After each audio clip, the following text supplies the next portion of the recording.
तो दर्शक बंधु धन आज विष पी जीवन देवाकू जीव। आज घर लोक सबू सत जानी सारिबा परे आदि धन को कहिबे गोटे नुह चारि चारटा जीवन तमे नष्ट करिच।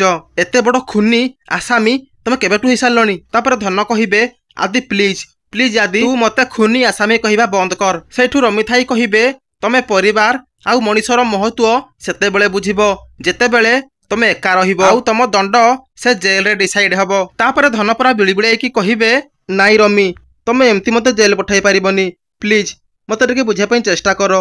सेठू आदि कहिबे बुझिबा आउ बुझेबार समय चली जाइछि ना एबे निष्पत्तिर समय आउ तमे करिथिबा भूल रो दंडर समय। तापर धन परा डरी जीवो आउ परा टेंशन होई कहिबो आदि जाए जहा किछि भी होइछि सबु मो निज इच्छारे होइछि आउ जदि आज भी दंड मिलिबो से भी मो निज इच्छारे हबो। एमिति कही विष पीबाकू लागिबे। तो दर्शक बंधु धनर कौन जीवन चली जीवो कि जदि हां ताहेले हमकु कमेंट करंतु।